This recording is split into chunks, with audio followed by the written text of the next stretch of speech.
नमस्कार दोस्तों, the education power channel पर आप लोगों का फिर से स्वागत है। शिक्षा विभाग बिहार सरकार से जुड़ी एक और अपडेट लेके आया हूं दोस्तों। आज के वीडियो में मैं आप लोगों को शिक्षा विभाग बिहार सरकार से जुड़ी 5 महत्वपूर्ण जानकारी दूंगा दोस्तों। उससे पहले एक रिक्वेस्ट है दोस्तों, जो लोग मेरे चैनल को सब्सक्राइब नहीं किए हैं कृपया सब्सक्राइब कर लें और वीडियो अगर अच्छे लगे तो अपने दोस्तों में लाइक और शेयर जरूर कर दें। तो चलिए शुरू करते हैं आज का वीडियो। शिक्षा विभाग से जुड़ी जो पहला अपडेट है दोस्तों, जैसा कि आप देख पा रहे होंगे 10 दिसंबर का ये लेटर है दोस्तों। बिहार सरकार शिक्षा विभाग प्राथमिक शिक्षा निदेशालय द्वारा एक लेटर जारी किया गया है दोस्तों, जो 10 दिसंबर को जारी किया गया है और प्रेषक हैं पंकज कुमार, जो निदेशक है प्राथमिक शिक्षा के, उनके द्वारा जारी किया गया है। और सेवा में सभी जिला शिक्षा पदाधिकारी, बिहार के जितने भी डीओ साहब हैं, जिला शिक्षा पदाधिकारी हैं, उनको लिखा है दोस्तों। विषय है कक्षा 1 से 8 तक के छात्रों में रीडिंग स्किल एवं मैथमेटिकल स्किल विकसित करने के संबंध में, यानी प्राइमरी सेक्शन के जो बच्चे हैं 1 to 8 क्लास के जो बच्चे हैं, उसमें जो है रीडिंग स्किल और मैथमेटिकल स्किल जो है विकसित करना है, डेवलप करना है, उसी के रिगार्डिंग में दिशा निर्देश जारी किया गया है दोस्तों। इसमें कहा गया है कि उपर्युक्त विषय के संबंध में कहना है कि राज्य के 1000 विद्यालयों में वर्ग 3, 5 एवं 8 के 25,000 छात्रों का असेसमेंट किया गया, यानी कि 1000 से ज़्यादा स्कूलों में जो है 3 क्लास, 5 क्लास और 8 क्लास के बच्चे को जो है ना असेसमेंट किया गया, उसका ब्यौरा लिया गया। उक्त क्रम में यह पाया गया कि पाठ्य पुस्तक को धारा प्रवाह पढ़ने एवं जोड़ घटा गुणा एवं भाग के प्रश्नों को सही हल करने में और अभ्यास की आवश्यकता है। यानी कि 3 क्लास, 5 क्लास और 8 क्लास के जो बच्चे असेसमेंट के क्रम में यह पाया गया कि वैसे बच्चों को जो है पाठ्य पुस्तक जो है धारा प्रवाह नहीं पढ़ पाते हैं, और जो गणित में है जोड़ घटा गुणा भाग जो है वो नहीं कर पाते हैं। इसके रिगार्डिंग पहले भी कई योजनाएं चलाई गई है बिहार सरकार शिक्षा विभाग द्वारा, जिसमें निपुण भारत है, और आपको मिशन दक्ष में भी जो है कमज़ोर बच्चों को इसी तरह का दक्ष बनाने के लिए उनको स्पेशल क्लास दिया जाता था। उसी के रिगार्डिंग फिर से ये दिशा निर्देश है दोस्तों कि बच्चे जो है धारा प्रवाह पाठ्य पुस्तक नहीं पढ़ पा रहे हैं, गणित के प्रश्नों को, इजी से इजी प्रश्नों को सॉल्व नहीं कर पा रहे हैं, उसी के रिगार्डिंग है। अकादमिक सत्र 2024-25 की शेष अवधि में, यानी जितना अवधि बचा है 24-25 सेशन का 31 मार्च 2025 तक, कक्षा 1 से 8 तक के छात्रों में रीडिंग स्किल एवं मैथमेटिकल स्किल को विकसित किया जाना आवश्यक है, ताकि इन छात्रों का आधार मजबूत हो सके एवं आगामी कक्षा के लिए तैयार हो सके। इसे हेतु लगभग 100 दिनों की शेष अवधि में निम्नलिखित कार्रवाई अपेक्षित है।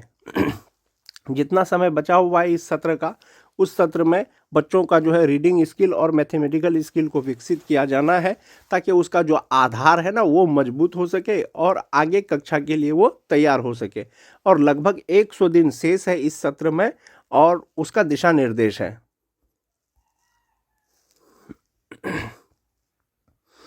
पहला पॉइंट है दोस्तों, सभी विद्यालयों में प्रतिदिन 1 से 8 तक छात्र के लिए बेसिक मैथ एवं मैथ्स के प्रश्नों को त्वरित गति से हल करना अनिवार्य रूप से सिखाया जाए। यानी 1 से 8 क्लास तक के बच्चों को जो बेसिक मैथ होता है ना, बेसिक गणित होता है, जोड़ घटा गुणा भाग, पहला घंटे में बच्चों को वही सिखाना है। दूसरा नंबर पॉइंट है दोस्तों, सभी विद्यालयों में कक्षा 1 से 8 तक के छात्रों के लिए प्रतिदिन 1 घंटा रीडिंग क्लास अनिवार्य रूप से आयोजित की जाए, जिसमें बच्चा को पाठ्य पुस्तक पढ़ना सिखाया जाए। यानी दूसरी घंटी में 1 घंटा बच्चों से सिर्फ किताब पढ़वाना है, ताकि उसका रीडिंग स्किल जो है बढ़ सके, उसमें विकास हो सके। तीसरा पॉइंट है दोस्तों, इसके लिए वर्ग शिक्षक जिम्मेवार होंगे। जाहिर सी बात है, किसी भी बच्चों में किसी भी चीज़ का जो विकास होगा, जो डेवलपमेंट होगा, बिना वर्ग शिक्षक के नहीं होगा। तो इसके लिए शिक्षक जिम्मेवार होंगे, जो क्रम अनुसार कक्षा के प्रत्येक बच्चे से पाठ्य पुस्तक पढ़वाएंगे एवं गणित के बेसिक प्रश्न हल करवाएंगे। पहली घंटी में गणित के बेसिक प्रश्न और दूसरी घंटी में आपको रीडिंग स्किल यानी बच्चों से पाठ्य पुस्तक पढ़वाना है सभी शिक्षकों के लिए। और ये सूचना सभी सहायक शिक्षक और सभी प्रधानाध्यापक प्रभारी प्रधानाध्यापक के लिए बहुत महत्वपूर्ण है। 4 नंबर में है दोस्तों, छात्रों के रीडिंग स्किल एवं मैथमेटिकल स्किल की प्रगति का साप्ताहिक मूल्यांकन प्रत्येक सोमवार को संबंधित वर्ग शिक्षक द्वारा किया जाएगा। यानी बच्चे एक सप्ताह में उनका कितना विकास हुआ, कितना वो गणित के प्रश्न हल कर पाते हैं, किस प्रकार से वो किताब या पाठ्य पुस्तक को पढ़ पाते हैं, उसका मूल्यांकन होगा और साप्ताहिक मूल्यांकन होगा और प्रत्येक सोमवार को होगा, जो वर्ग शिक्षक द्वारा ही किया जाएगा। वर्ग शिक्षक छात्रों को रविवार के लिए होमवर्क देंगे ताकि वे सोमवार के टेक्स्ट हेतु तैयारी कर सकें। रविवार को तो बहुत सारे स्कूल बंद होते हैं, तो शनिवार को जो है वर्ग शिक्षक उसको कुछ होमवर्क देंगे और वो टेस्ट के लिए रिगार्डिंग, और सोमवार को जो है उनका स्किल टेस्ट एक बारी जो है मूल्यांकन किया जाएगा, साप्ताहिक मूल्यांकन किया जाएगा। 5 नंबर पॉइंट है दोस्तों, प्रत्येक सोमवार को प्रथम घंटा रीडिंग टेस्ट हेतु, दूसरा घंटा मैथमेटिकल टेस्ट हेतु निर्धारित होगा। यानी प्रत्येक सोमवार को पहला जो घंटा होगा वो रीडिंग टेस्ट के लिए होगा और दूसरा घंटा जो होगा वो मैथमेटिकल टेस्ट के लिए ये निर्धारित होगा।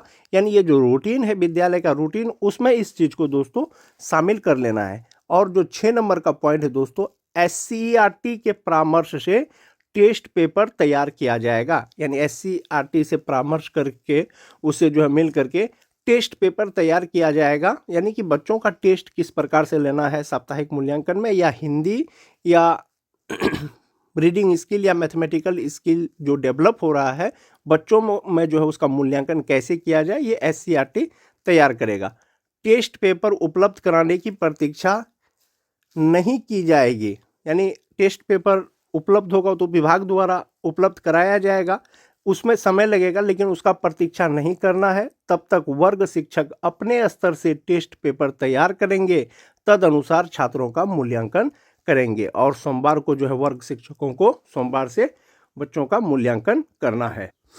दूसरा है दोस्तों, आपको निर्देश दिया जाता है कि वर्तमान अकादमिक सत्र के शेष 100 दिनों की अवधि में अभियान के तौर पर सभी विद्यालयों में तत्काल प्रभाव से उपरोक्त कार्रवाई सुनिश्चित करें। यानी जो 100 दिन बचा हुआ है उस 100 दिन की अवधि में विद्यालय में ये दिशा निर्देश को जो है जारी कर देना है और इसको लागू करवाना है ताकि बच्चों में रीडिंग स्किल और मैथमेटिकल स्किल का डेवलपमेंट हो सके। साथ ही प्रतिदिन विद्यालयों का निरीक्षण कराकर यह सुनिश्चित करें कि विद्यालयों द्वारा इसका अक्षरशः अनुपालन किया जा रहा है कि नहीं। और विद्यालय का निरीक्षण करवाना है और निरीक्षण में ये भी देखा जाना है कि इसका पालन विद्यालयों द्वारा किया जा रहा है अथवा नहीं किया जा रहा है। जैसा कि मिशन दक्ष जिस समय चल रहा था उस समय भी निरीक्षण के क्रम में मिशन दक्ष क्लासेस का जो है जांच किया जाता था, उसी तरह से ये दिशा निर्देश है दोस्तों। शिक्षा विभाग से जुड़ी अगले अपडेट की ओर बढ़ते हैं। शिक्षा विभाग बिहार सरकार से जुड़ी अगला जो अपडेट है दोस्तों वो ट्रांसफर पोस्टिंग के रिगार्डिंग है शिक्षकों का। जैसा कि आप देख पा रहे होंगे 10 दिसंबर 11:30 तक का ये डेटा है। जो ट्रांसफर पोस्टिंग के लिए अप्लाई लिया जा रहा है दोस्तों ई शिक्षा कोष के पोर्टल पर, उसके रिगार्डिंग सूचना है। टोटल टीचर जो एलिजिबल हैं 5,45,170, यानी शिक्षकों की संख्या और ज़्यादा है लेकिन 5,45,170 शिक्षक ट्रांसफ़र कराने के लिए एलिजिबल हैं, उसी का डेटा है। उसमें जो अप्लाई आया है दोस्तों, incurable disease, different type of cancer, इस प्रकार के शिक्षकों ने जो ट्रांसफ़र के लिए अप्लाई किया है वो 271 है। क्रिटिकल इलनेस इसके लिए 790 है। Self appointed on the basis of specially abled जो दिव्यांगजन है उनके रिगार्डिंग 2,454 अप्लाई हुआ है दोस्तों ट्रांसफ़र के लिए। Mental specially abled 481, window and divorce teacher 416, based on husband wife posting 5,550। और सबसे ज़्यादा जो अप्लीकेशन आए हैं दोस्तों distance of present posting from the desired place 50,293, यानी कि 50,293 शिक्षकों ने दूरी को लेकर के ट्रांसफ़र के लिए आवेदन किया है। बहुत सारे शिक्षक साथी जो है दूसरे जिला में पोस्टेड हैं, घर से दूरी बहुत है। कुछ शिक्षक ऐसे भी हैं जो अपने ही जिला में पोस्टेड हैं लेकिन घर से उनकी दूरी अत्यधिक है, तो उसके लिए उन्होंने अप्लाई किया है इस शिक्षा कोष पोर्टल पर, और टोटल जो अप्लाई हुआ दोस्तों ट्रांसफर पोस्टिंग के लिए जो अप्लाई हुआ है वो 60,205 है, जबकि एलिजिबल 5,45,170 है। 15 तारीख तक का समय है दोस्तों, संख्या और बढ़ने के आसार है। देखते हैं क्या कुछ हो पाता है, और संभवतः फर्स्ट वीक ऑफ जनवरी में सभी शिक्षकों का ट्रांसफ़र कर दिया जाएगा जितने लोग एप्लीकेशन देंगे। जैसा कि एसीएस महोदय द्वारा कल कहा गया है, शिक्षा विभाग बिहार सरकार के शिक्षकों को दिए गए विकल्प के आसपास ही होगा पदस्थापन। शिक्षकों का जनवरी के पहले सप्ताह में ऐच्छिक तबादला। एसीएस महोदय ने कहा है कि ऐच्छिक तबादला का लाभ देने के लिए शिक्षकों से ऑनलाइन आवेदन मांगे गए हैं। विभाग इसको लेकर काफ़ी गंभीर है। शिक्षकों ने जो विकल्प दिए हैं उसके आसपास ही उन्हें स्कूल आवंटित किया जाएगा। विभाग चाहता है कि बिना तनाव के शिक्षक काम करें, बिना तनाव के शिक्षक जो है बच्चों को पढ़ाए, अच्छे से अच्छे शिक्षा दे। शिक्षकों के सारे आवेदन की जांच कर उनका पदस्थापन किया जाएगा। विभाग शिक्षकों को जो भी कठिनाई होगी उसका समाधान करेगा। 60,205 शिक्षकों ने अब तक ट्रांसफ़र के लिए अप्लाई किया है। 50,000 से अधिक शिक्षकों ने दूरी के आधार पर जो है ट्रांसफ़र के लिए अप्लाई किया है इस शिक्षा कोष पोर्टल पर। शिक्षा विभाग ने कक्षा 1 से 8वीं तक के छात्रों के लिए दिशा निर्देश। स्कूलों में रोज 1 घंटा बोलकर पढ़ने का अभ्यास करेंगे बच्चे, और गणित के जो सामान्य प्रश्न है उसको हल करने का भी वो प्रयास करेंगे। गणित के प्रश्नों को त्वरित गति से हल करना भी सीखेंगे। हर सोमवार को होगा विद्यार्थियों का साप्ताहिक मूल्यांकन। जब तक एससीईआरटी द्वारा जो है टेस्ट पेपर तैयार नहीं किया जाता है तब तक वर्ग शिक्षक तैयार करेंगे टेस्ट पेपर।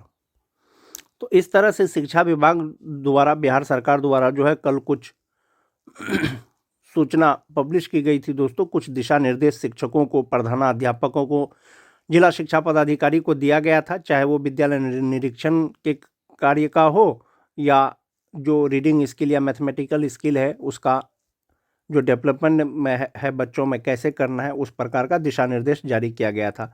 दोस्तों आज के वीडियो में बस इतना ही। वीडियो अगर अच्छी लगे तो लाइक और शेयर जरूर कर दें। धन्यवाद।